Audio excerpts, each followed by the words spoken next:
भावांनो आणि बहिणींनो, मी रामी रमा, साहेबांची रामू आणि तुमची रमाई. खरं तर माझ्यापेक्षा माझ्या साहेबांनाच तुम्ही जास्त ओळखता ना. माझं साहेब म्हणजे महान पंडित, माझं साहेब म्हणजे महान पंडित, बुद्धाचा विचारवंत, जागतिक विद्वानांचा शिरोमणी, ज्वालामुखीतून बाहेर पडलेला तप्त लाभा तर कधी सागरासारख्या खोल हृदयाचा, बुद्धाशी लीन होणारा महाउपासक, दिनदुबळ्यांचा कैवारी, जातीयतेवर तुटून पडणारा सेनापती, मनुस्मृतीचं दहन करणारा क्रांतिकारक, नायकांचा महानायक, प्रज्ञावंत, निष्ठावंत, धगधगत्या विचारांचा महामेरू, सागरावानी ज्ञान नाभाळाच्या उंचीचा, स्वतंत्रपणे चमकणारा महाप्रज्ञ सूर्य म्हणजे माझं साहेब. चंद्र सूर्यांनी माझं साहेब पाहिलं आणि त्यांचंच डोळं दिपलं बघा. अशा स्वतंत्र प्रज्ञा सूर्याची मी रमाई, अर्थात सूर्याची सावली. माझ्या आयुष्याला फार मोठी कहाणी आहे. माझा जन्म दाभोळ जवळ असलेल्या वनन गावात झाला. गावच्या खालच्या बाजूलाच महारवाडा, दलितांची 50-50 घर. माझ्या बापाचं नाव भिकुजी धुत्रे, आईचं नाव रखमाबाई. माझ्या थोरल्या बहिणीचं लगीन झालं होतं. माझी धाकटी बहीण गावरान, धाकटा भाऊ शंकर. म्हणजे आत्ताच्या कुटुंबात मीच मोठी होती. माझा बाबा बंदरावर माशाच्या टोपल्या व्हायचं काम करायचा, ओझी उचलायचं काम करायचा. माझी आई घरपण करायची. आमच्या घरात 18 इश्व म्हणला तर दारिद्र्य होतं. कधी म्हणून असं 2 वेळचं जेवण आम्हाला पोटभर कुणालाच मिळायचं नाही. पण आम्हा लेकरांना खायला मिळावं म्हणून माझा आई बाप एक वेळेला उपाशी राहायचं, उपाशी पोटी काम करायचं. उपाशी पोटी काम केल्यामुळं, माशाच्या टोपल्या व्हायल्यामुळं माझ्या बापाच्या कधी कधी छातीत दुखायचं. पण बानं त्याचं छातीचं दुखणं आईला कधी सांगितलंच नाही. सदान कदा दुखणं अंगावर काढत राहिला. त्याचं दुखणं वाढत चाललं होतं. त्याला जर खोकला लागला तर 5-5 मिनिटं तुम्ही म्हणता ना व, खोकल्याची उबळ थांबत नसायची. असं माझ्या बापाला खोकला लागायचा. बापाचं हे दुखणं बघून माझी आईच खंगून चालली होती. चिंता तिला स्वस्त बसू द्यायना. ती बी उपाशी पोटी काम करायची आणि त्यात असा घोर जीवाला लावून घेतलेला. आणि बघता बघता माझ्या बापाच्या ऐवजी माझी आईच आजारी पडली, लय आजारी पडली. शेजारच्या मैनाबाई, ठाबाई रोज तिला समजावायला यायच्या. असं रोज कोण ना कोण तिला भेटायला यायचं आणि येताना आमच्यासाठी खायला घेऊन यायचं. आमची त्यावेळी माझा झालती. तर माझी आई पार खचून गेलती व दिसमास करता करता दिस चालतं होतं. तसं आईचं दुखणं वाढत होतं. एक दिस घरामध्ये लय माणसं जमली. आईनं हातरून धरलं होतं. तिचं जेवण तुटलं होतं. तिला बी खोकल्याची उबळ लागायची आणि आताशा उलट्या सुरू झालत्या तिला रक्ताच्या. घरामध्ये लय माणसं जमली होती. मला, गौराला, शंकरला काय बी कळाना आणि आम्हाला कोणी घरात बी सोडाना. माझ्या बाच्या डोळ्याला पाणी होतं आणि इकडून तिकडून नुसतं पळत होता. काहीच न कळल्यावानी आम्ही तिथं भेदरून उभं. आतमध्ये कोणी सोडाना आणि इतक्यात माझ्या आईनं हंबरडा फोडला. माझ्या लेकरांना माझ्या जवळ द्या र. आईनं आम्हा तिघांना जवळ घेतलं. डोळा भर पाहिलं. गौरा शंकरचा मुका घेऊन त्या दोघांचा हात माझ्या हातामध्ये दिला. काहीतर खुलवत होती, काहीतर बोलत होती.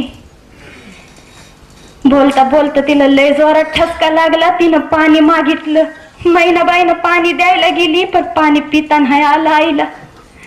ठसका लागलेला थांबलाच नाही. थांबला ती रक्ताची उलटी होऊन आहे. आईनं गपक्यान डोळं मिटलं. कायमच पाणी पाणी करता करता माझी आई आम्हाला तिथं सोडून गेली. आम्ही आम्ही बापाच्या गळ्यात पडून रडावं का मेलेल्या आईच्या छाताडावर? काही सुधारणा. लोक आम्हाला लेकरांकडे बघूनच रडायची.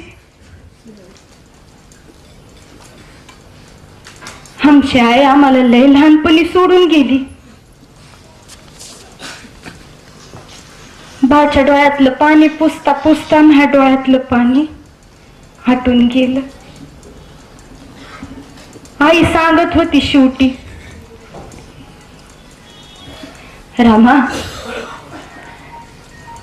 लेकरांना जशी बघशील बाये तशीच बापाला सांभाळ. तुझा इवलूसा जीव, तुझं खेळायचं वय, पण पोरी म्या सोडून चालली. ते बी 2 शब्द आईला बोलता नाही आलं नीट. हन त्यात तसा माझा तो आजारी बाप. मला चांगलं कळत होत, माझ्या बापा मोठा पहाड कोसळला.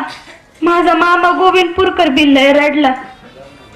लोक रडायची तेव्हा मी लोकांना म्हणायची, नका रडू, आमच्या गौरशंकर साठी तरी नका रडू, माझ्या बासाठी तरी नका रडू.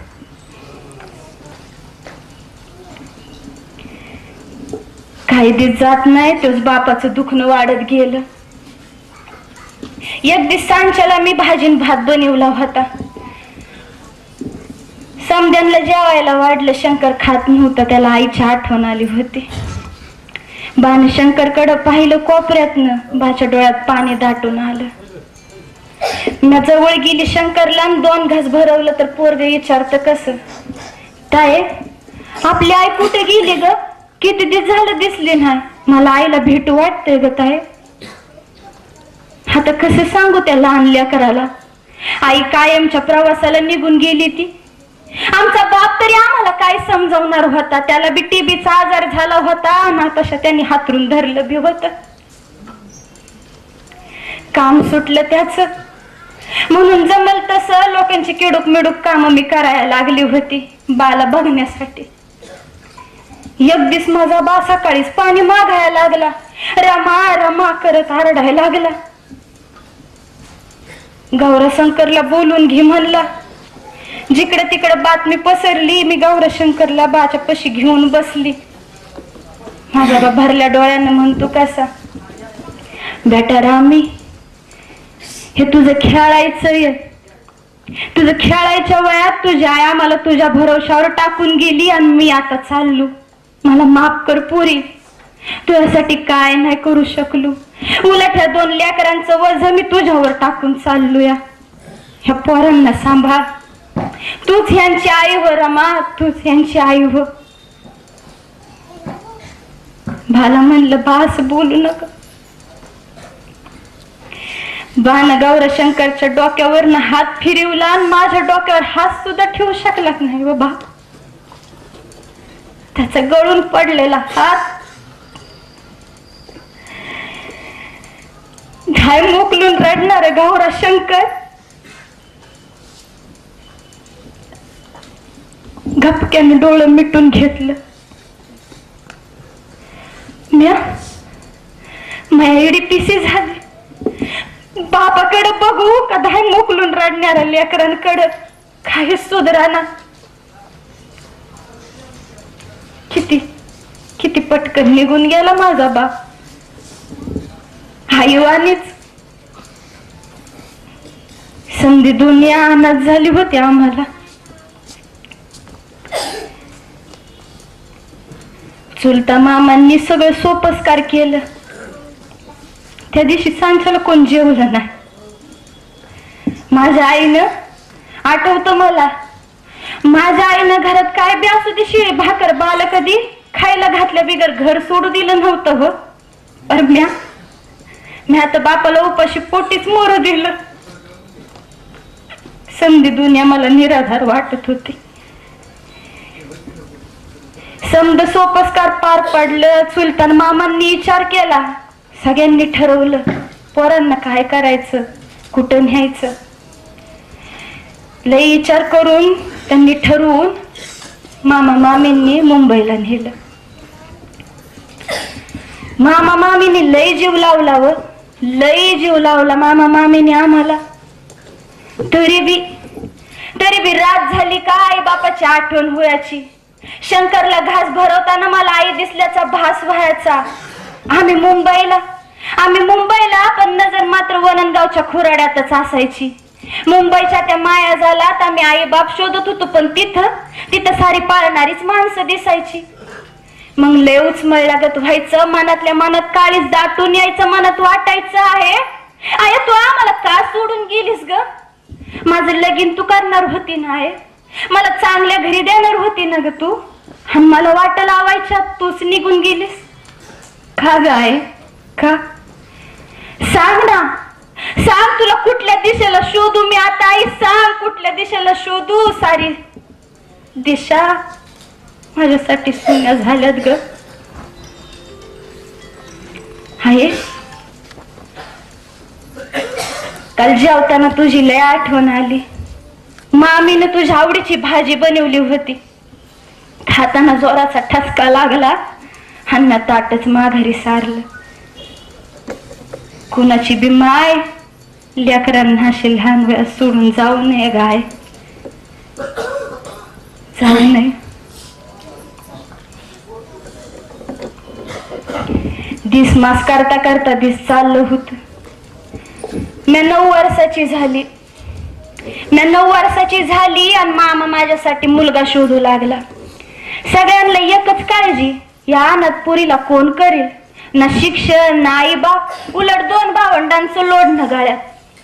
लय मुलं बघितली पण कुणी बी तयार व्हायना. अहो आई बाप नसलेल्या आणि 2 भावंडांचं लोडणं गळ्यात असलेल्या पुरीला कोण करणार आहे. त्या परळच्या डबक चाळीत राहणारा सुभेदार रामजी बाबा त्यांच्या पोरासाठी पोरगी शोधत होतं. कुणी तर सांगितलं असेल त्यांना वननगावच्या धुत्र्याची मुलगी अनाथ आहे म्हणून.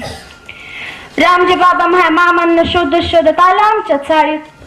मामांना भेटलं म्हणाल, आमच्या भिवाच्या शिक्षणात आडकाठी होणार नाही अशी पोरगी आम्हाला हवी. बोलता बोलता दोघं घरी आलं, बसलं. मी पाणी दिलं. त्यांनी विचारलं, बेटा नाव काय तुझं. माझं नाव रमा. का कोणास ठाऊक मला रडू कोसळलं.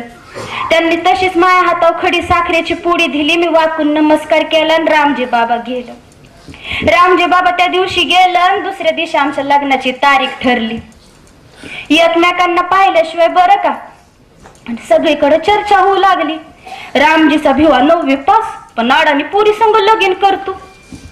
कुणी म्हणायचं कुठे आंबेडकर कुठे वननकर, जोडा काय शोभणार नाही. का शोभणार नाही. अहो कारण त्या काळात एका अस्पृश्य समाजातल्या शिकलेल्या पहिल्याच पोराचं ते लग्न होतं. हा दीनदुबळा समाज त्यांच्या आयुष्यात पहिल्यांदाच असा सोहळा पाहणार होता. आमच्या लग्नाचा दिवस उजाडला. आमचं लगीन कुठं ठाऊ झालं माहिती. आमचं लगीन झालं ते भायखळाच्या भाजी मंडईच्या मागल्या बाजूलाच माशांचा बाजार. माशांची घाण आणि त्याच्यावर बसलेल्या माशांची भुनभुन. भाजी इकायच्या एका खोक्यावर मी उभी आणि दुसऱ्या खोक्यावर नवरदेव उभा. खोक्या खालनं भरभरून गटार वाहत होत. त्याचा कुजटन कुबटवास नाकाला झोंबत होता. लोकांनी नाकाला फडकं लावलं होतं. आणि अशा तऱ्हेने आम्ही हातामध्ये हार घेऊन एकमेकांसमोर उभं. इतक्यात मला हुंदक्यांचा आवाज आला. समोर बघते तर नवरदेवाचा चेहरा गंभीर. नवरदेवाला आईची आठवण झाली होती. काळ कसा आहे बघा. नवरा आईशिवाय आणि नवरी आई बापाशिवाय अनाथ. त्यांच्या डोळ्यांचे पाण्यातलं ते दुःख बघून नकळत मला माझं दुःख आठवलं. आईचा तडफडणारा चेहरा दिसला. गौरान शंकरचा काळीज तोडून टाकणारा हंबरडा आठवला. त्या लेकरांची जबाबदारी माझ्यावर सोपवणारा बाप. आणि माझ्या डोळ्यातनं घळघळा पाणी व्हायला लागलं. लग्नाच्या बोहल्यावरून आयुष्याची मंगल सुरुवात करणारी, उद्याची सुख स्वप्न काळजात पेरणारी नवरा नवरी एकमेकांवर रडतात. हवं कदाचित ती जगातली पहिलीच येळ असेल. आज माझा आई बाप हवं होतं. माझ्या आईचं काळीच तर सुप्पा एवढं झालं असतं. तिला एवढं शिकलेला जावई मिळणार होता. आईला काय काय वाटलं असतं ह्या विचारात मी गडून गेली. तेवढ्यात एक वराडापैकी कोण तर वराडलं, अरे बाजार भरायची येळ होईल, बाजाराची जागा हाय आटपून यायला लागान. झालं. एकदाच्या अक्षता पडल्या आणि मी वर्माला घातली. क्षणात रमा वननकरांची मी रमाबाई आंबेडकर झाली.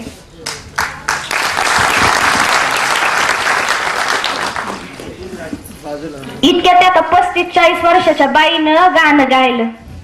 ते गाणं मला लय आवडलं म्हणून लक्षात राहिलं. ते गाणं होतं, रमाभी वाचलगीन नाही दोघांना माऊली, रमानाथ लेकरू झाली सूर्याची सावली, लाजली ही धरणी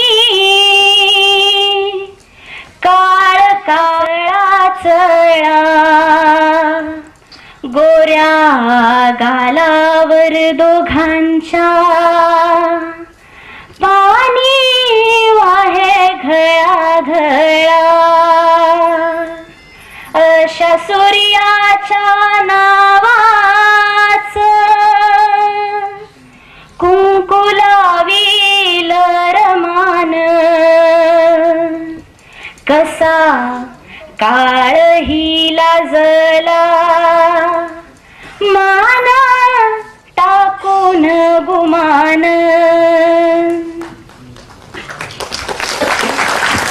तेवढ्यात एक वयस्कर बाई पुढे आली. आमच्या दोघांच्याही चेहऱ्यावरनं हात फिरवून काडा काडा बोट मोडली, एडा पिडा जाऊ म्हणली आणि म्हणली, आता नवरा नवरीनं नाव घ्यावं. मी पडली ना प्याचात. नवरीला नाव शिकवायला मैत्रिणी तर हव्या, आई तर हवी. मला व कोण शिकवणार होतं? कुठल्या शाळा लग्नात एक नाव ऐकलं होतं, तेच जरा बदलून लाजत लाजत घेतलं. मी नाव घेतलं. वननकरांची लेक चालली आंबेडकरांच्या घरात, वननकरांची लेक चालली आंबेडकरांच्या घरात, आणि भीमरावांचं नाव घेते आनंदाच्या भरात. वाजत गाजत आम्ही परळच्या डबक चाळीत आलो. संध्याकाळी लोकांचा घोळका वरातीसाठी जमला. आणि वरात तरी काय वाजवायचं, नाचायचं, येगेगळी सोंग काढायची. आमचं लगीन झालं. पण पुढं काय घडणार हे काळालाच ठाऊक होतं. सगळं कसं भविष्याच्या अंधारात गुडूप होतं. माझ्या लग्नानं माझ्या आयुष्यात फरक तरी काय पडला? भायखळाच्या चाळीतनं मी परळच्या डबक चाळीत आली इतकंच तर नाही. अगं इथं समद घर यांच्या शिक्षण, जिजाबाईंची काम समद नीटनेटकं करायची. सगळं कुणी काय कमी कुठं पडलं का नुसतं रमा रमा करायचं. मला लय बरं वाटायचं, आनंदाचं भरत यायचं. असंच एक दिवस समधी काम उरकून आम्ही बसलो होतो. साहेब कॉलेजात ना आलं. मी पाणी दिलं. पाणी पिता पिता साहेब म्हटलं, रामू तू आता शिकायला हवं. मी म्हंटल म्या शिकायला हवं आणि तुम्ही शिकता ते काय पुरण आहे का? अगं तसं नाही, पण स्त्री शिकली पाहिजे, तिला लिहायला वाचायला यायला पाहिजे. आणि तुम्ही एवढी मोठ्यांली बुक वाचता, मी वाचून काय फरक पडणार आहे? फरक पडणार आहे रामू, फरक पडणार आहे. अगं आपण म्हणतो ना, जिच्या हाती पाळण्याची दोरी तीच दोरी धरणारी स्त्री जर शिकली तर झोका कसा अचूक दिशेनं देईल. मला हे जरा पटलं. मी वय बी म्हंटल शिकायला, पण एका चाटीवर ह्यांनीच मला शिकवायचं. स्वारी तयार झाली. मला म्हणतात कसं? अगं रामू, मी जरूर शिकवेल तुला. ज्योतिबांनी नाही का सावित्रीमाईला शिकवलं, तसा मीही शिकवेल. ज्योतिबा फार मोठे क्रांतिकारी पुरुष रमा, सावित्रीमाई अडाणीच होत्या, पण त्या शिकल्या. त्यांनी या देशातील तान्हुबाई बिर्जे घडविल्या, ताराबाई शिंदे घडविल्या. देशातील पहिली मुख्याध्यापिका फातिमा बीबी झाल्या, तर म्हारा मांगाचं दुखणं वेशीवर टांगणारी मुक्ता साळवे सावित्रीमाईंच्या शाळेतली. बघ रमा, स्त्री शिकली तर काय होऊ शकतं. अगं ज्योतिबांनी वखरलेल्या शेतात हातातल्या काठीनं सावित्रीमाईला लिहायला वाचायला शिकवलं आणि क्रूर काळाला सुद्धा घाम फोडला. इतिहास साक्षी आहे त्याला. त्याच मातीतली अक्षर पुढे काळाच्या डोक्यावर विराजमान झाली हे लक्षात ठेव. मी शिकवीन तुला. झालं आमचा शिक्षणाचा प्रवास सुरू झाला. साहेब कॉलेजातून आलं काही येळ काढून मला शिकवत बसायचं. मला बरेच दिवस लागले शिकून घ्यायला, पण मी शिकली की. साहेबांना बी लय आनंद वाटला. त्यांची रामू आता लिहाय वाचाय शिकली होती. निदान 2-4 बुक वाचून काहीतरी शहाणं सुरत वागल म्हणून त्यांना लय आनंद वाटत होता. साहेब कॉलेजात गेलं का मी घरातली कामं उरकून त्याची सेवा, बाबांचं औषध पाणी समजा जिथल्या तिथं केलं काय ह्यांच्या पुस्तकातल्या दिगातनं एखादं पुस्तक काढायची आणि वाचत बसायची. एक दिवस बाबांनी मला आवाज देऊन एक पुस्तक हातामध्ये दिलं. साहेब ते पुस्तक रोज वाचत असायचं. कित्येक वेळा वाचून झालं तरी ते पुस्तक उशाशीच असायचं. साहेबांचं ते पुस्तक बाबांनी माझ्या हातामध्ये दिलं आणि म्हटलं, बेटा रामी मला हे पुस्तक वाचून दाखव. ते पुस्तक म्हणजे केळुसकर गुरुजींनी दिलेलं बुद्धाचं चरित्र होतं. त्यातील बुद्ध यशोधरेला आणि राहुलला सोडून ज्ञानाच्या शोधात निघून जातात. महाचिंतनानंतर बुद्ध होतात. नंतर लोक त्यांना मानानं मुजरा करू लागतात. ते समजा भाग मी एका तासात वाचून दाखवला. का कुणास ठाऊक पण मला माझ्या साहेबांचे विचार सुद्धा त्या बुद्धाच्या विचारांवानीच क्रांतिकारक वाटत होतं. बुद्ध कीर्तीचा सुगंध माझ्या साहेबाच्या रूपाने ह्या धरणीवर पसरल्याचं सपन मला बघायला लागलं होतं. तसली स्वप्न मला पडायला लागली होती.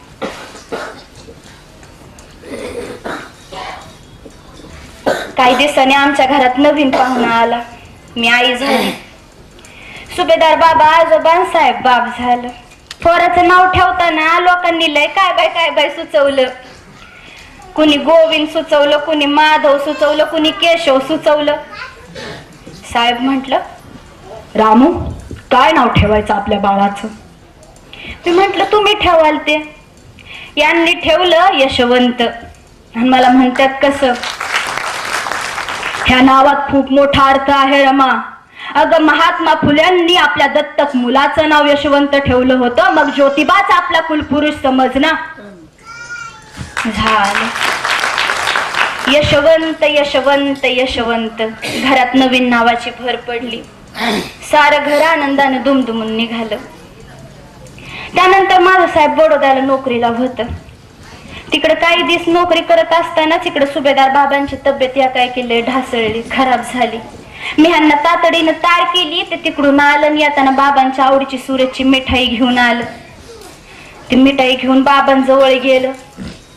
आपल्या पराक्रमी वाघाला पाहताना बाबांचा ओर भरून आला होता. डबडबल्या डोळ्यानं भरलेल्या आवाजानं ते त्यांच्या भिवाकडे बघत होत. साहेबांनी त्यांना मिठाई दिली आणि खायची विनंती केली. बाबांनी खाल्ली ना. माझ्याकडे बघून बाबा म्हणाल, बेटा रामी ह्या आग लागलेल्या काळजाला सांभाळ पोरी. अगं उद्याचा भारत घडवताना मला भिवाला पाहायचं होतं. जाती अंताच्या बेड्या तोडणारा सेनापती त्याला करायचं होतं. गुलामगिरी मोडून काढणारा लढवय्या त्याला बनवायचं होतं. पर भिवा लढाईकडे पाठ फिरवू नगस, अंधाराची गळ करू नगस. अरे लाखो खोट्यांचा पराभव करण्याची ताकद तुझ्या हात आहे भिवा. उद्या तुला लोक सूर्य म्हणतील, क्रांती सूर्य म्हणतील, महासूर्य म्हणतील रे. अरे तुझ्या क्रांतीसाठी हे दीन दुबळे दलित डोळ्यात पाणी आणून वाट बघतायत. हे माझ्या तेजस्वी सूर्या, तुला उजळायची विषमतेने सडलेली ही भारत भूमी. घ्यायचा नरडीचा घोट मनुस्मृतीचा आणि बंध मुक्त करायचं नौकोडते.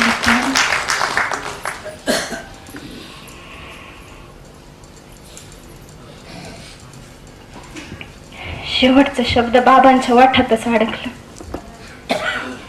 आणि पुढच्या क्षणी सारं संपलं. पहाडासारखं माझ्या पाठीमाग उभा असणारं सुभेदार बाबा कायमचं काळाच्या पडद्याआड गेलं. कायमचं. बाबा गेल्याचं साहेबांना लय दुःख झालं. लहान लेकरावानी धाय मोकलून साहेब रडत होते. पण शेवटचा शब्द त्यांनी कायम लक्षात ठेवला, लढायचंय भिवा तुला. म्हणून कधीच पाठमोर झालं नाही, पाय रोवून उभं राहिलं. असं काय तसं 5-6 महिने झालं असते. यांच्या अमेरिकेला जायची तयारी झाली. मी तेव्हा गरोदर होती. ह्यांचा पाय निघत नव्हता. पण 9 कोटी दलितांना सुख द्यायचं होतं. त्यांची गुलामी कायमची घालवायची होती. किड्या मुंग्यासारख्या माणसाला वर आणून स्वच्छ करून माणसात बसवायचं होतं. म्हणून हे दुःख मी तुमच्यासाठी सहन केलं. बहिणींनो, गरोदरपणात आपलं माणूस जवळ हवं, पण नाही. तुमच्या पोटातल्या गर्भाला मला वाचा द्यायची होती. तुमच्याही बाळाच्या हातात जन्मताच क्रांतीची मशाल द्यायची होती. म्हणून मी काट्यांवर चालायची सवय लावून घेतली. हे काटेच उद्याची फुलं होणार होती हे माझ्या साहेबांनी मला शिकवलं होतं. म्हणून मी नाही कुरबुर केली. समधी तयारी करून साहेब अमेरिकेला जायला निघालं. मी त्यांना वाट लावाय गेली समुद्र किनाऱ्यापासून. त्यांना माझ्या डोळ्यातलं पाणी पाहिलं. मला म्हणतात कसं, अगं रामू, रामू, ह्या समाजाचे अश्रू पुसण्यासाठी आपले हात कोरडे हवेत, ते ओले नकोत. या आसवांची नदी झाली तर हा समाज त्यात वाहून जाईल, त्याला बांध घाल. डोळं पुसलं आणि जड अंतकरणाने घरला आली. यशवंत घरात आपला कोपऱ्यावर बसलाच होता. त्याला जवळ घेऊन मी हमशी रडली. पण तेवढंच. साहेबांनी मला शिकवलं आणि साऱ्या समाजाला शिकवण्यासाठी समुद्र ओलांडला. ज्ञानाचं तुफान छातीवर झालायला साहेबांना लय गर्व वाटायचा. एक दिवस त्यांचं अचानक न्यूयॉर्क वरनं पत्र आलं. पत्रात लिहिलं होतं, प्रिय रामू, सुखरूप पोहोचलो. अमेरिकेची संधी मिळाली ही उद्याच्या इतिहासाला जन्म देणारी घटना ठरेल. मी तुझ्या डोळ्यातलं पाणी पाहिलं होतं. पण रामू, रामू, विरह आणि दुःख हीच माणसाला मोठं बनवतात. बरं रामू, रामू, मी वनव्यातून धावण्याची प्रतिज्ञा केली आहे. मी ही शर्यत जिंकलो तर आपल्या देशाला उजेडात उभं करेन. मला भारतातल्या गुलामगिरीची कबर बांधायची आहे. मी लढाई हरणार नाही. फक्त तू पाठीशी राहा. मला पोलादी पंख आल्यासारखं वाटतं. यशवंताची काळजी घे. बाकी पुढल्या पत्रात तुझ्या तब्येतीला सांभाळ. तुझा भीमराव आंबेडकर. वाचता वाचता काळीच भरून आलं. लय अभिमान वाटला. माझं साहेब एवढं समुद्र ओलांडून परदेशात शिक्षणासाठी गेलं, समद्यांच्या सुखासाठी. मग मला कशाला दुःख वाटणार आहे. मग मी बी पत्र लिहिलं. पोय बावडी, मुंबई. साहेबांच्या चरणी शिरसाष्टांग दंडवत. आपलं पत्र मिळालं. वाचून लय आनंद झाला. आपल्याशी माझं लग्न झालं याचा मला गर्व वाटतो. साहेब, तुम्हाला काय लढाई लढायची ती लढा. मी तुमच्या पाठीशी उभी आहे. यशवंत बरा आहे. आमची काळजी करू नका. अशीच खुशाली कळवा. आपली पत्नी सौरमा. नंतर माझं साहेब अमेरिकेवरनं परत आलं. चांगलं शिक्षण घेऊन आलं. बरं, आल्यावर ते मुंबईच्या सिडनहॅम कॉलेज आहे ना, तिथं प्राध्यापकाच्या नोकरीला लागलं. 450 रुपये त्यांना पगार होता. किती?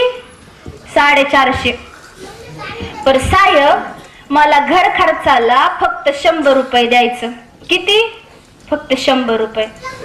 ते सुद्धा मला महिनाभर पुरवायला सांगायचं. 2 काडेपेट्या देखील मी महिनाभर पुरवायची. 3री काडेपेटी आणायची नाही.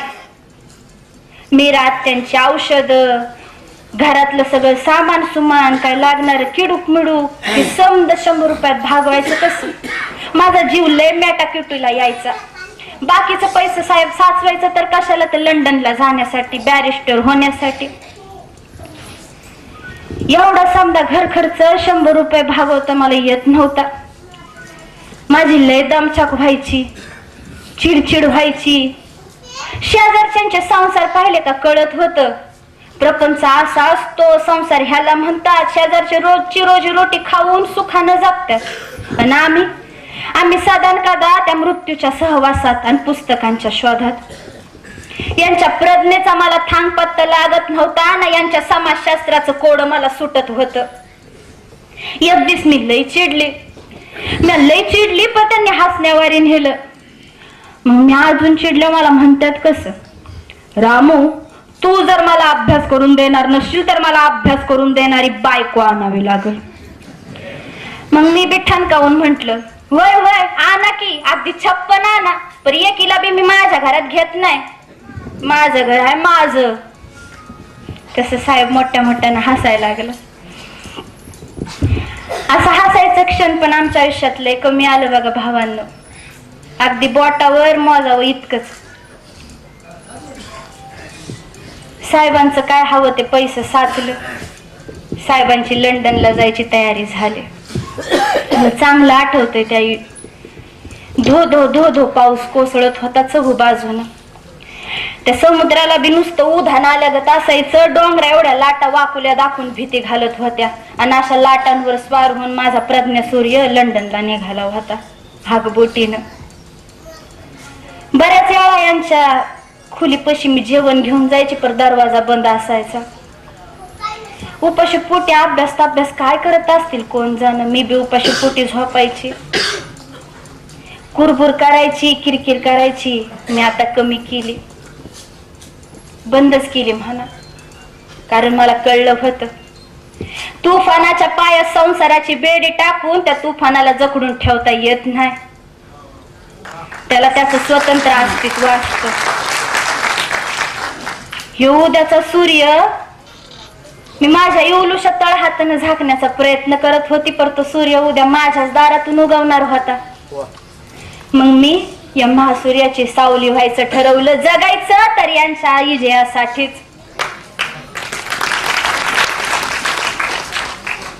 साहेब लंडनला जायला निघालं. लय मोठा जनसमुदाय जमला त्यांना तिकडं समुद्र किनारा पस्तूर सोडायला. जणू काय तिकडं पाण्याचा समुद्र उधाणलेला आणि इकडं हा सगळा लोकांचा समुद्र. माझं अंतःकरण भरून आलं लोकांच्या जय घोषणा ऐकू आणि माझं साहेब मोठ्या अभिमानानं त्या बोटीत पाय ठेवून लंडनला गेलं. साहेब लंडनला गेलं पण इकडं माझ्या काळजाचा कोपरा पार करपून गेला. घरात कधीच पोटाला पोटभर खायला नसायचं. उपाशी पोटी मी काम करायची. परेल पासून माहीम पर्यंत दादर पर्यंत गौऱ्या व्यासायला जायची, सरपण आणायला जायची. उपाशी पोटी काम केल्यामुळे कित्येक चक्कर येऊन पडायची. शेजारच्या आयाबाया नुसता कधी कोरडा भात आणून द्यायचा. अहो एकदा एका शेजारणीनं मला साखर घालून दही खायला दिलत. दही साखर मी आयुष्यात पहिल्यांदा खात होती. ते मला अमृतासारखं वाटलं. मला आज बी त्याची चव आठवती. कधी कधी ज्वारीच्या तर कधी बाजरीच्या 4 भाकऱ्या करायचो आम्ही. एक शंकरला, एक मुकुंदाला, गौरान मी, आम्ही मिळून ती बाकीची भाकर खायचो. घरामध्ये कधी खायला भाकरी असली तर भाजी नसायची. कोणाकडनं भाजी आणली तर घरात भाकर नसायची.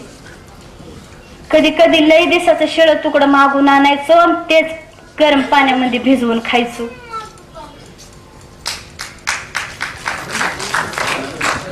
एक दिवस यशवंताला लय भूक लागली होती. घरात खायला काहीच नव्हतं. त्याच्यामुळे मी हाय तोच घरातला शेळ्या भाकरीचा तुकडा ठेवला. लय भाकरीची भूक त्याला म्हणून बाका बाका तुकडं तोडून खायला लागला. जोराचा ठसका लागला कोरड्या भाकरीचा आणि डोळं पांढरं व्हायची वेळ झाली. पोराची धावत जाऊन त्याला पाणी पाजलं. तेव्हा कुठं त्याच्या जीवाला अशी तर आमच्या गरिबीची तऱ्हा. शेजारच्या आयाबाया लय बोलायच्या, नवरा लंडनला बॅरिस्टर होतो या हिचा, पण हिच्या अंगावर फाटकं लुगडण हाय का गळ्यात घालायला फुटका मनी. काय करायचं असल्या शिक्षणाचं.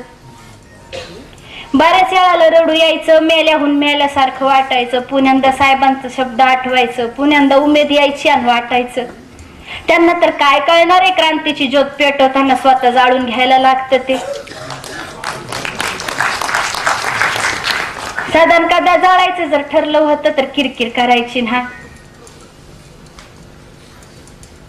ह्या अशातनच जणू काय माझं साहेबांचं तेच फुललं होतं.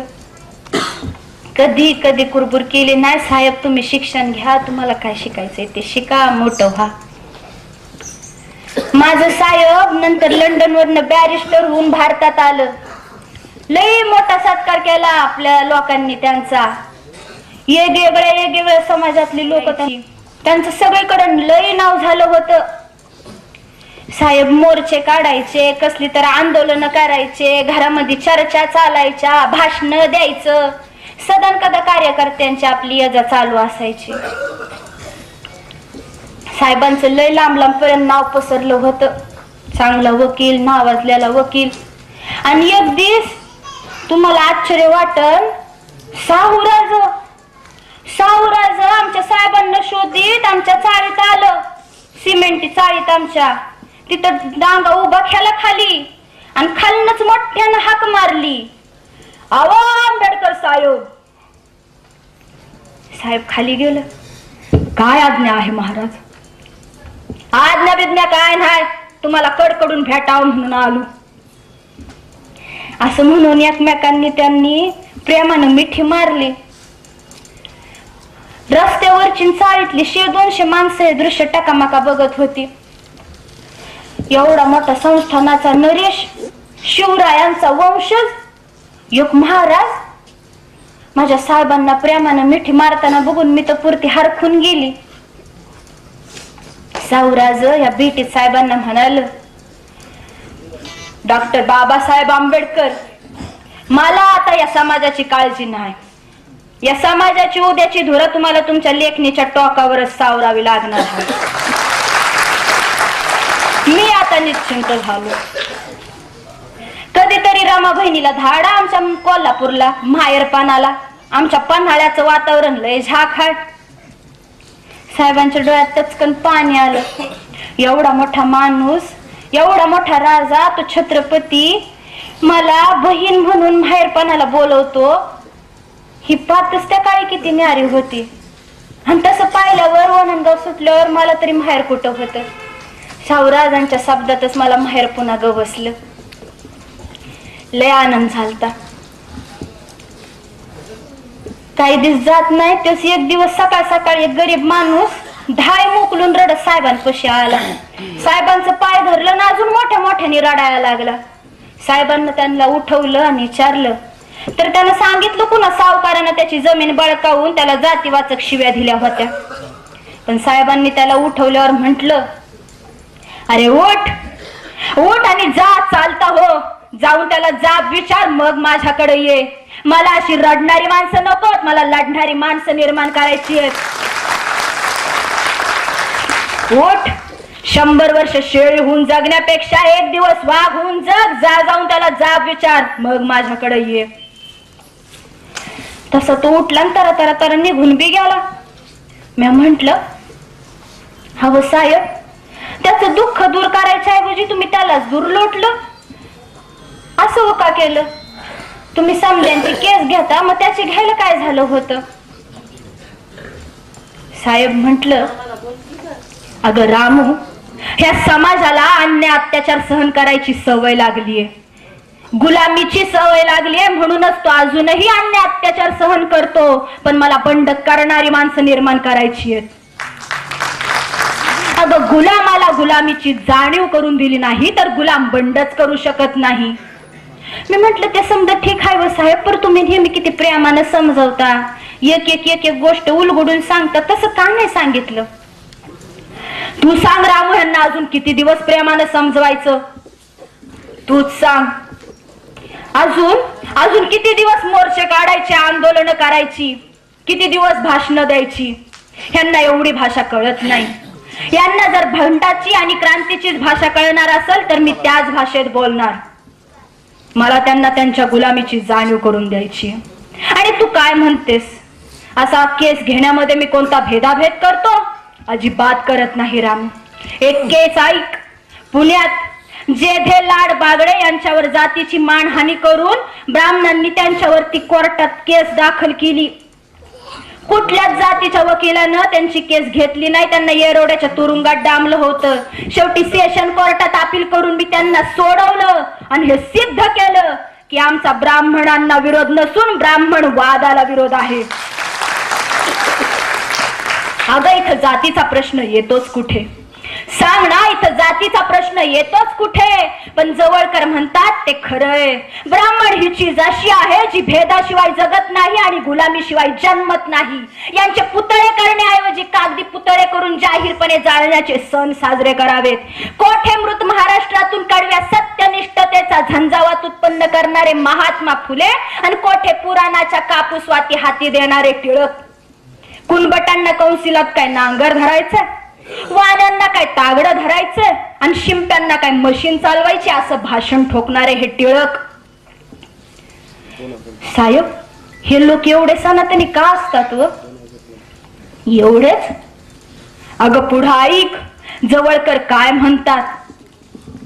जवळकर म्हणतात, व्रताच्या खर्चात हजारो फूट खोल गाडून जिवंत मुडद्यांच्या शरीराचे लचके तोडणारी गिधाड म्हणजे हे पंडित. बुद्धाच्या मानवी संस्कृतीला हाणून पाडून 4 वर्णाच्या नावाखाली 6000 जातींना जन्म देणारी ही संस्कृती म्हणजे हडळ आहे, हडळ. अगं सिंहासारखा गरजणारा मर्दांचा मर्द राजा शिवराय या कृतघ्न सैतानांनी क्षुद्र ठरून राज्याभिषेकाला नालायक म्हणवला. ज्या तुकोबांनी वेदवाणी अभंग रूपातून मांडली त्या तुकोबांचे अभंग या नराधमांनी इंद्रायणीच्या डोहात बुडवले आणि माणसांना माणसांसारखं वागवणारा छत्रपती शाहू, अगं त्यांच्या तर मृत्यूनंतर या नराधमांनी पेढे वाटले रमा. धर्माच्या नावाखाली, धर्मग्रंथांच्या नावाखाली. यांचे धर्मग्रंथ म्हणजे आपल्यासाठी मृत्यूपत्र आहेत रामू, लक्षात ठेव. यांचे धर्मग्रंथ म्हणजे आपल्यासाठी मृत्यूपत्र आहेत. एक ब्राह्मण शिकला तर साऱ्या देशाचा घात करतो, पण एक अस्पृश्य शिकला तर साऱ्या जगाचा उद्धार करतो, हे मी चांगलं जाणू नये.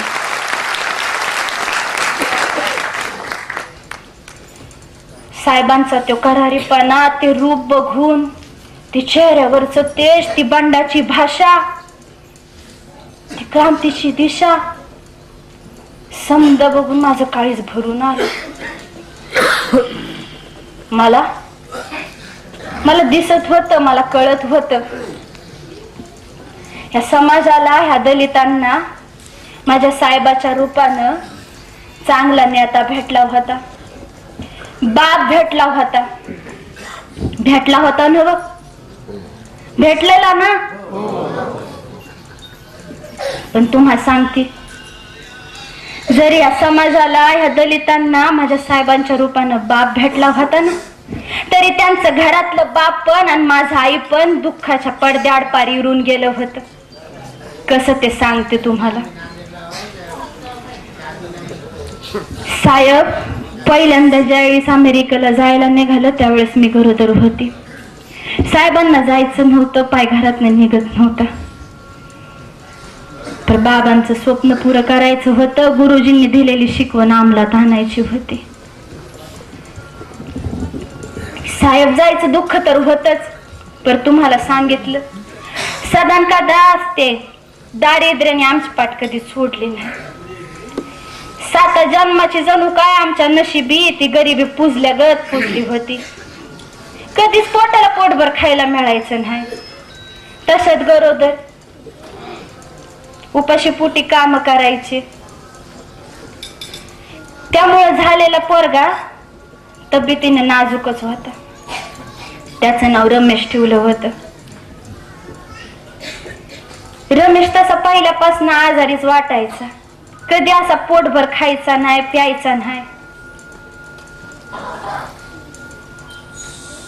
5-6 दिवस तो दूधच प्यायना. मला तरी दूध कुठे येत होतं व? पोटातच काय नसायचं तर दूध येणार कसं? त्याला पाजू तरी कुठनं? इकडचं दूध आणावं तर माझ्याजवळ दमडी नाही. तशानं त्याची भूक भागतच नव्हती. एक दिवस रडता रडता पाळण्यातच झोपला. बराच वेळ झाला तर उठाना, त्याचा आवाज यायना म्हणून बघायला गेली तर माझा रमेश माझा रमेश उठलाच नाही की हो.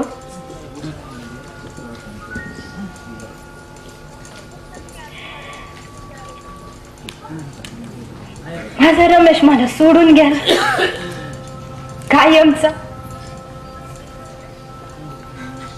दुधाचा एक घोट बहिणींनो माझ्या रमेशला मिळू शकला नाही हो. दुधाचा एक घोट. एवढी गरिबी बॅरिस्टर व्हायला गेलेल्या माणसाची पत्नी सहन करत होती. नाही मिळालं माझ्या रमेशला दुधाचा घोट. रमेश नंतर मला इंदू झालती. साहेबांवानी गोरे पान दिसायला देखणी तेजस्वी डोळ्यांची. सगळ्यांची लय आवडती होती इंदू. पण तिला बी आजारपणात लय उलट्या लय जुलाब झालं. बाहेरचं दवा पाणी कराय माझ्याजवळ पैसा नव्हता. घरातल्या औषधाने काय ती बरी होणार हो. 5-6 दिवसात माझी लेक मलूल झाली आणि 7व्या दिवशी तर तिचं प्रेम माझ्या पदराने झाकलं. हिंदू बी मला सोडून गेली रमेशवानेच. त्याच्यानंतरचा गंगाधर तर जन्मत त्याच्या संग आजार घेऊन आलता. जणू सारखा रडायचा, किरकिर किरकिर करायचा. मी त्याला कसं बस थोडंफार फाजून पाण्यात टाकून गौऱ्या याचाय जायची, सरपण आणाय जायची. एक दिवस असंच त्याला झोपावलं. घरात खायला काय नव्हतं म्हणून सकाळी निघताना उडदाची कच्ची डाळ भिजू घातली होती. सरपण आणाय गेली, मोठं वज आणलं. घरी आली, गंगाधर मलूल होऊन पडला होता. त्यानं आई म्हणून मला हाक मारली. त्याला तसंच काळजापाशी घेतलं, जोजवलं, थोडं टाकलं पाण्यात. लय भूक लागली होती मला बी म्हणून उडदाची डाळ भिजली तर ती कशी तशीच खाल्ली बका बका. आणि घर झाडून झुडून घेत होती तर मला गंगाधरच्या रडायचा आवाज आला. आवाज या काही की बंद झाला. झाडू टाकून मी पाहण्यापाशी आली. गंगाधर, हे पोरा गंगाधर, तू हाक मारलेली रे मला गंगाधर. गंगाधरला उचलून मी माझ्या हातामध्ये घेतलं तर त्यानं कवाच मान टाकली होती.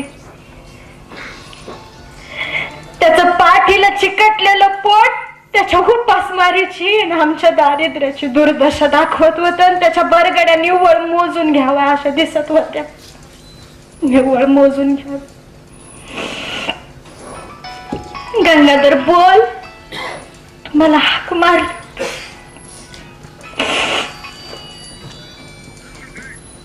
शंकर वसुधाग्रम नाही बोलला गंगाधर माझा.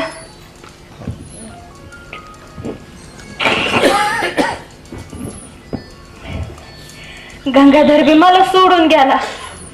अगदी सहज.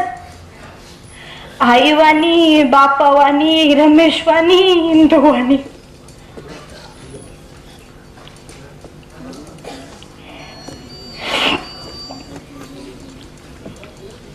ह्या 3 लेकरांना मी माझ्या हातानं मागच्या अंगला खड्डा करून पुरलं होतं.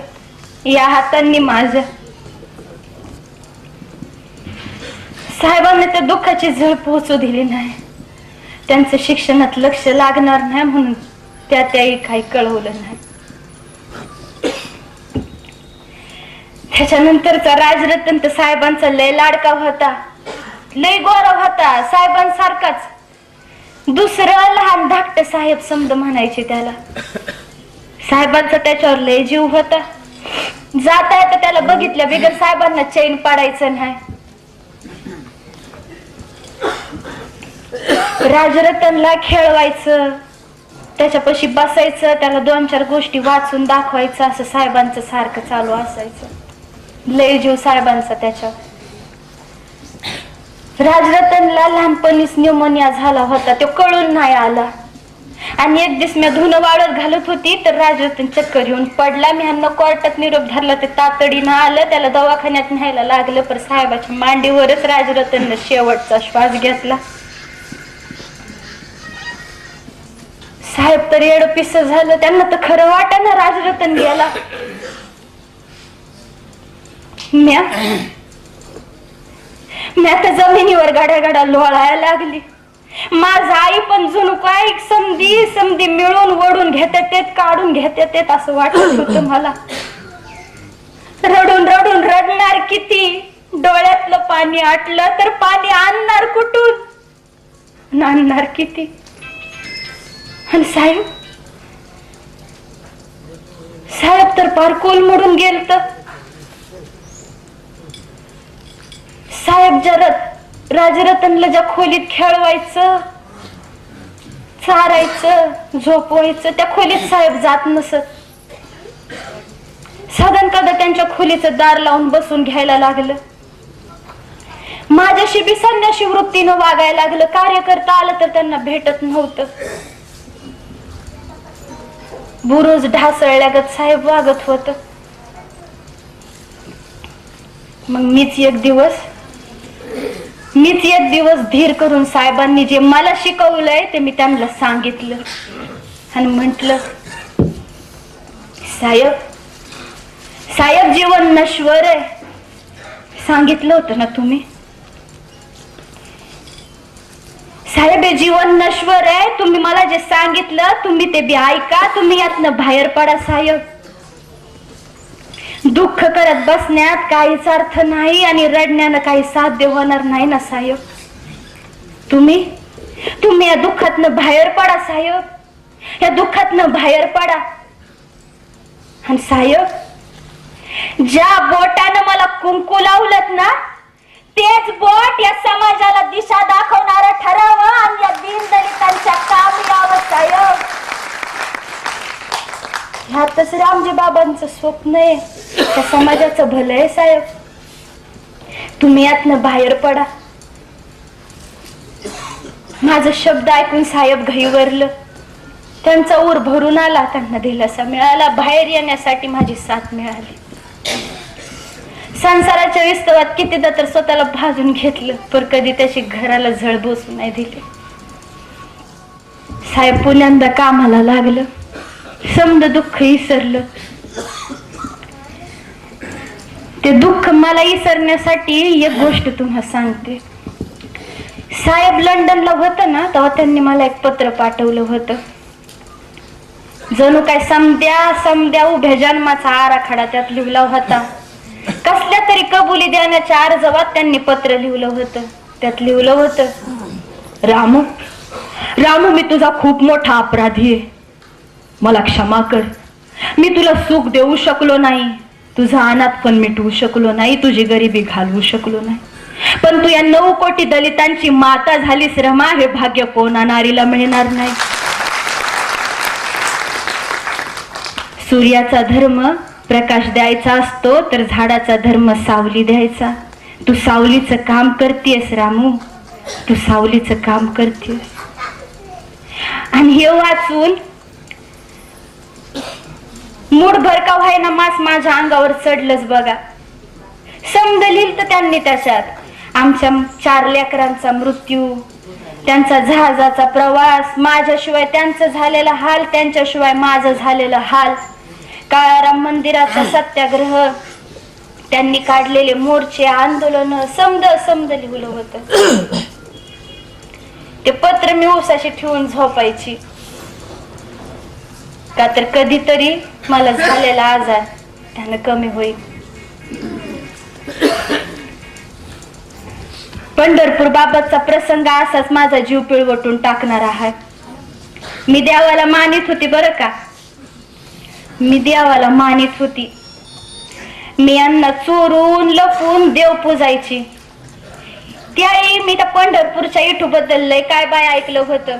तो पंढरपूरचा इठू मन जनीचा मदतीला येतो. त्याने कानोपात्राला वाचवलं होतं. चोखा मेळ्याला मदत केली होती. असं लय काय बाय ऐकलं होतं. मी एक दिवस साहेबांना म्हटलं, साहेब मला पंढरपूरला जायचंय. इटूच्या दर्शनाला. साहेब म्हंटल पंढरपूरला विठूच्या दर्शनाला. अगं तो पंढरपूरचा पांडुरंग आपल्यासारख्या खालच्या जातींना दर्शन देत नाही. 700 वर्षांपूर्वी त्यांनी चोखा मेळ्याला दर्शन दिलं नव्हतं आणि तू चालली दर्शनाला. अगं ते बडवे पुजारी आपल्याला दर्शन घेऊ देत नाही. तू एक खूळ डोक्यातनं काढून टाक. मग मी म्हंटल साहेबांचीच बायको, मग तुम्ही काळाराम मंदिराचा सत्याग्रह कशापायी केला? तर साहेब मला म्हणतात कसं, अगं रामू तो सत्याग्रह दर्शनासाठी नव्हता, भक्तीसाठीही नव्हता, तर क्रांतीसाठी होता. माणसाला भेदाभेदातून मुक्त करण्यासाठी होता. मी म्हणले हे समजा ठीक आहे व साहेब, पण एकदाच फक्त आपण पंढरपूरला जाऊ. मी लांब नको व्हाय ना, ते इटूचं दर्शन घेते. मला लय दिस झालं त्याला बघायचंय.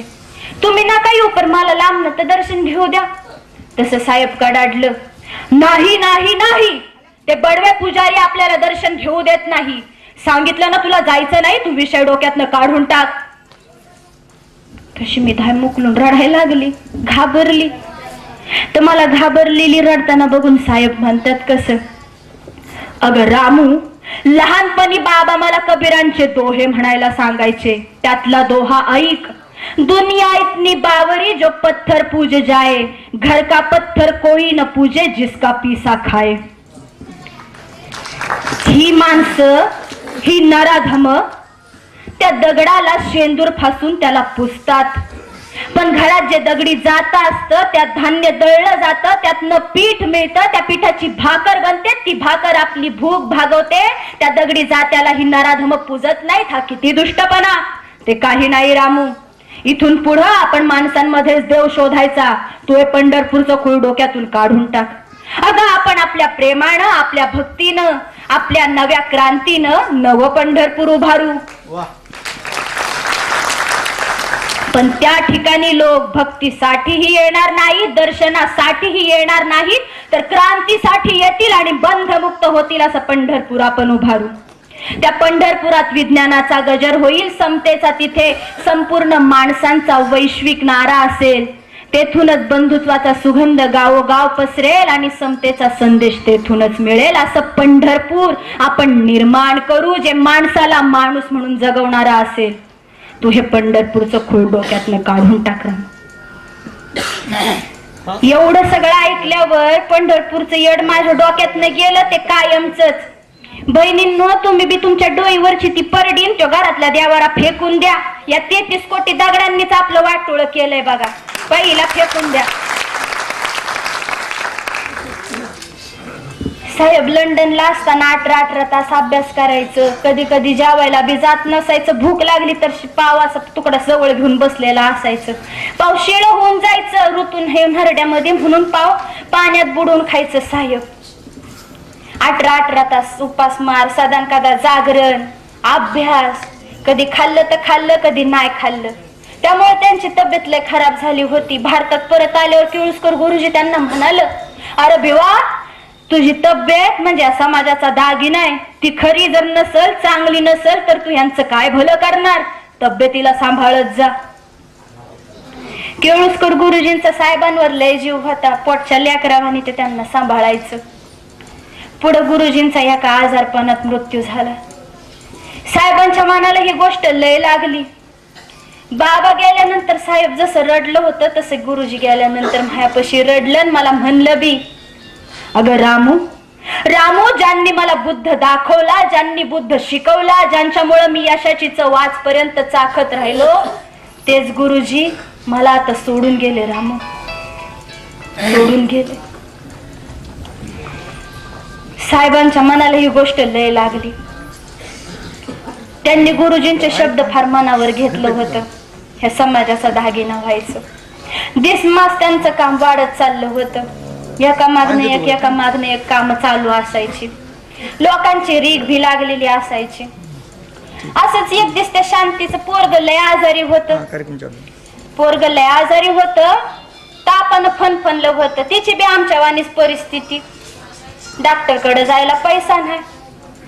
मी तिला म्हंटल काय काळजी करू नकस, साहेब डॉक्टर आहेत त्यांच्याकडे जा. मी शांतीला तिच्या पोरासकट माझ्या साहेबांपाशी आणलं. म्हणलं साहेब गाण्याला काय बरं नाही, जरा बघा. साहेब म्हंटल मी काय बघू, अहो तुम्ही डॉक्टर हाय, त्याला तपासा, त्याला त्याला त्याला बघा, त्याला बरं करा. शांतीच्या जीवाला बरं वाटेल, शांती वाटेल. साहेब म्हंटल अगं रामू, मी माणसांना बरा करणारा डॉक्टर नाहीये, पण माणसांना ज्या पुस्तकांमुळे कीड लागलीये ती कीड घालवणारा मी पुस्तकांचा डॉक्टर आहे. आणि त्यानंतर समजून सांगलं डॉक्टर मधला फरक काय असतो. तेव्हापासून मी म्हंटल माझं साहेबच खरं डॉक्टर आहे.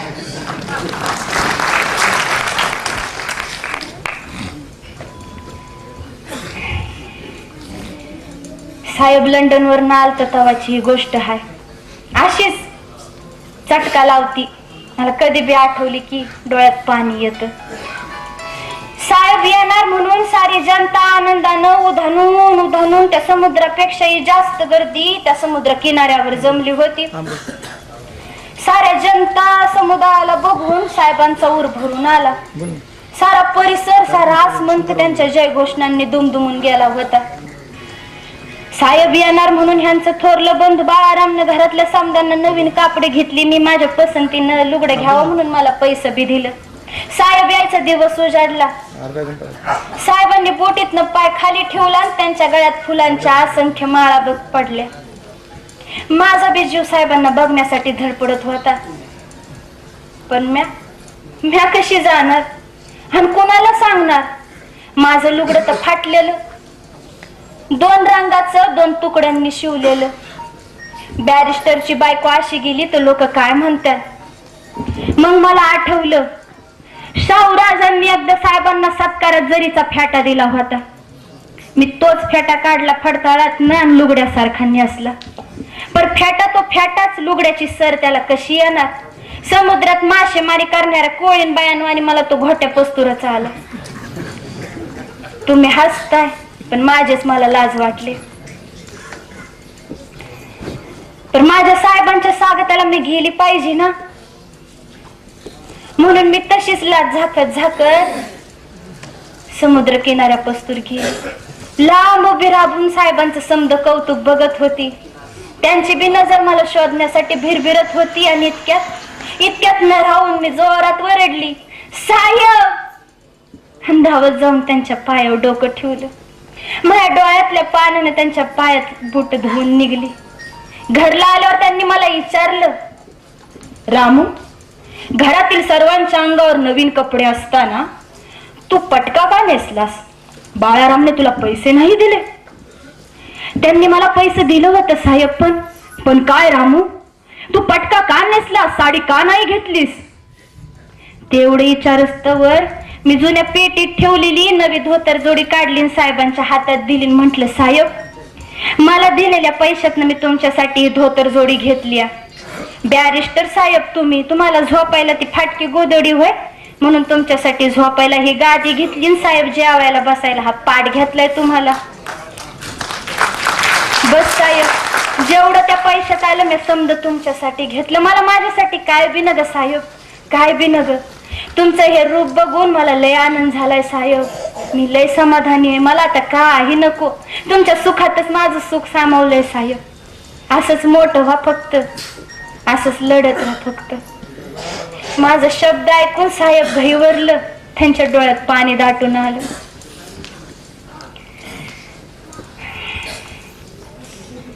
राजरतन पोटात होता तेव्हाच मला टीबीचा आजार झालेला असं डॉक्टरांनी सांगितलं होतं. तो आजार असाच वाढत गेला.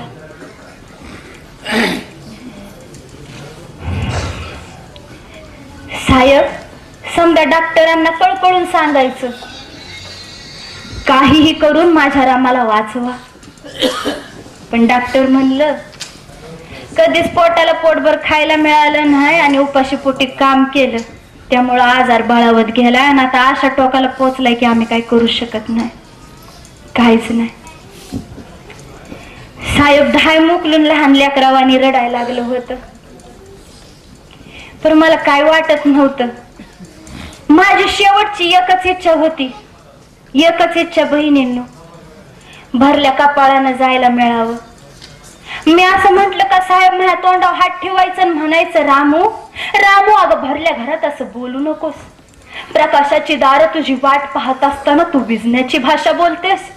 नाही रामा नाही, मी इथं नसताना तू या घरात प्रकाश दिलायस रामू, प्रकाश दिलायस. पण आता कुठं सगळं नीट होत आलंय तर तू मला सोडून जायची भाषा करतेस. नाही ना नाही, मी तुला सोडून जाऊ देणार नाही, नाही जाऊ देणार. असं म्हणून साहेब माझं डोकं मांडीवर घेऊन रडत बसायचं. मला साहेबांसंग आयुष्यातल्या पहिल्याच आणि शेवटच्या गप्पा मारायच्या होत्या. मला सांगायचं होतं त्यांना, हवं साहेब, तुम्ही मला काय दिलं नाही म्हणून माझी कसली तक्रार नाही, मला कसलं बी दुःख नाही. उलट तुमच्यासाठी काय करण्यात मी कमी पडले असेल, तुमच्यासारख्या तुफानाला साथ देण्यात मी चुकले असेल तर मला माफ करा.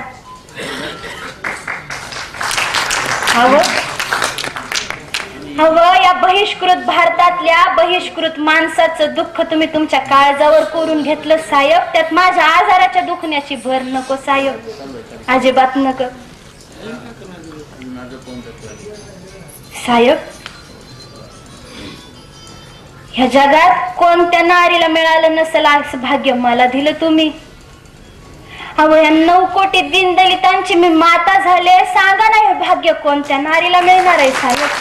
तुम्ही रडू नका, मला काही दुःख नाही, मी लय आनंदी आहे.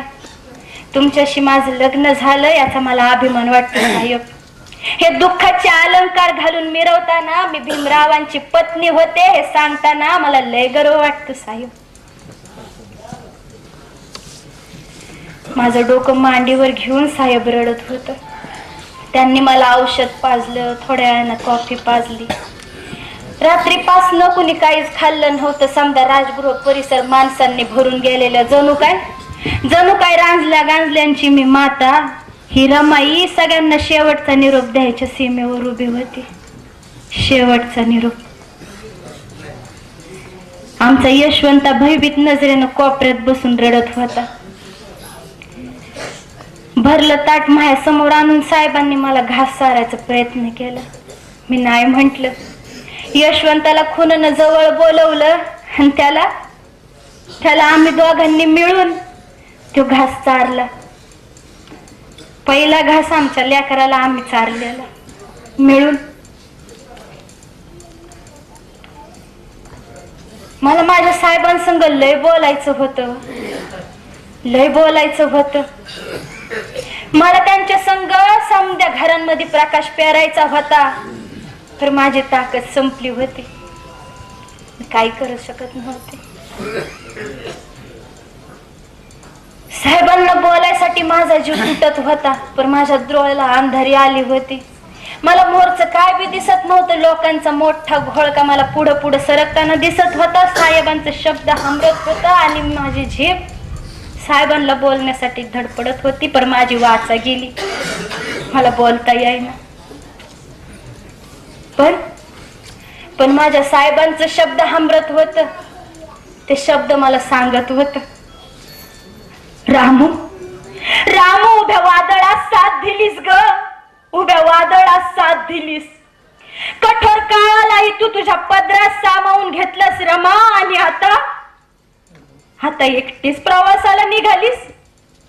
का रामू का आयुष्यभर तुला सुख मिळालं नाही म्हणून?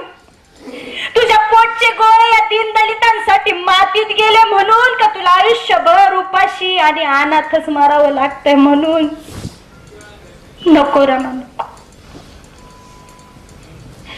रामू मला सोडून जाऊ नकोस. मला तुझ्याशी खूप बोलायचंय रामू, मला तुझी गरज आहे, मला तुझी साथ हवी आहे रामू. मला सोडून जाऊ नकोस रामू, मला सोडून जाऊ नको. दिवस घेऊन महासागर रडत होता. त्यांच्या डोळ्यातलं पाणी टिप टिप माझ्या चेहऱ्यावर गळत होत. मला आता शेवटच्या गरम पाण्याच्या आंघोळीची गरज नव्हती नव्हती मला गरज. माझ्या साहेबाच्या डोळ्यातल्या पाण्यानं मी आनंदाने न्हात होती. आनंदाने सिंहासारखा गरजणारा मर्दांचा मर्द, बुद्ध उपासक, करोडोंचा महासागर दया,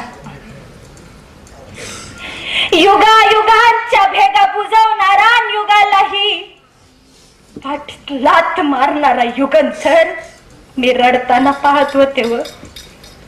रडताना मी माझ्या सूर्याला रडताना पाहत होती. मी बॅरिस्टर, डॉक्टर भीमराव रामजी आंबेडकरांना, माझ्या साहेबांना रडताना पाहत होते. माझ्या साहेबांना वाटलं थोडा हात पुढं करून त्यांचं डोळं पुसावं. मी हात सुद्धा पुढं केला, पर तो पिकल्या पानावाने गळून पडला. पिकल्या पानावाने. आणि मनातलं शेवटची हाक आली, शेवटची, साहेब साहेब, माझं साहेब, माझं साहेब, माझं साहेब.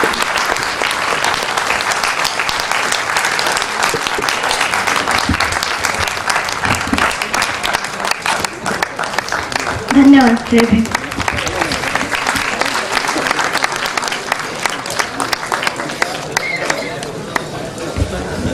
धन्यवाद रमणीताई. अत्यंत रमाईच्या जीवनावरील भावस्पर्शी आणि हृदयाला